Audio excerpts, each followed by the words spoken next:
एक राजकुमारी, एक तांत्रिक, एक सुंदर सा किला, कुछ डरावनी बातें जैसे चीखने, चिल्लाने, रोने, संगीत की आवाज और कभी कभी परछाइयां दिखाई देना। नमस्कार, स्वागत है आपका सिटी पोस्ट लाइव में। मैं नमन मिश्रा। आज हम बात करेंगे एशिया के सबसे डरावने किले की। आज हम बात करेंगे भारत के राजस्थान में स्थित भानगढ़ किले की, जो अपनी रहस्यमय कहानियों की वजह से जाना जाता है और इसको भूतिया किला भी कहा जाता है। भानगढ़ किले की बात करें तो इसको आमेर के राजा भगवत दास ने अपने छोटे बेटे माधो सिंह के लिए 1573 में बनवाया था। इस जगह की अनोखी बात यह है कि यहाँ के घरों में छत नहीं है। लोगों का कहना है कि अगर आप यहाँ के घरों की दीवारों के पास अपना कान ले जाएंगे तो आपको भूत और आत्माओं की आवाज़ सुनाई देगी। रात के समय पर्यटकों को या किसी को भी इस किले में रुकने की अनुमति नहीं है। किले से जुड़ी दो कहानियां भी हैं जो अलग अलग तरह के लोगों ने बताया है। कुछ लोगों का कहना है कि किला सन्यासी के श्राप से प्रभावित है, तो कुछ लोगों का मानना है कि किले की एक ऐसी हालत यहाँ के राजकुमारी के पीछे पड़े एक तांत्रिक के श्राप से हो गई है। आइए आपको दोनों कहानियों से रूबरू कराते हैं। पहली कहानी है सन्यासी की। ऐसा कहा जाता है कि जिस धरती पे भानगढ़ का किला बना है वहाँ पर एक बालूनाथ नामक शक्तिशाली सन्यासी रहते थे।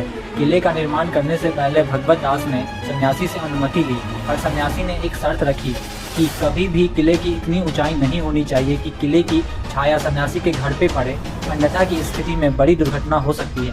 भगवत दास ने इस चीज़ का बखूबी ख्याल रखा, लेकिन उनके उत्तराधिकारियों ने इस शर्त की परवाह नहीं की और किले की ऊंचाई ज़्यादा कर दी, जिस वजह से सन्यासी के घर पे इसका छाया पड़ने लगा। जिसके बाद सन्यासी ने श्राप दे दिया, जिसने भानगढ़ क्षेत्र को पूरी तरह बर्बाद कर दिया।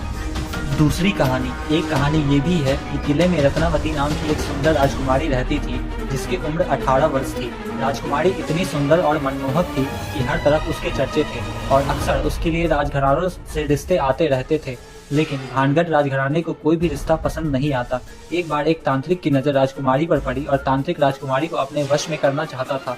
इसके लिए उसने राजकुमारी के इत्र में अपनी तंत्र विद्या का इस्तेमाल किया, जिसके बाद अगर राजकुमारी उस इत्र को अपने पर इस्तेमाल करती तो राजकुमारी तांत्रिक की तरफ अपने आप चली जाती। लेकिन तंत्र विद्या करते तांत्रिक को राजकुमारी की एक दासी ने देख लिया और राजकुमारी को ये बात बता दी। इसके बाद राजकुमारी ने अपनी दासी को ये आदेश दिया कि उस इत्र को बाहर जाके किसी पत्थर पर फेंक दे, और दासी ने वही किया और इत्र को एक बड़े पत्थर पर फेंक दी। जिसके बाद तांत्रिक के तंत्र विद्या की वजह से पत्थर तांत्रिक की तरफ आने लगा और तांत्रिक को कुचल दिया। इसके बाद तांत्रिक मरते मरते श्राप दिया कि भानगढ़ का किला बर्बाद हो जाएगा।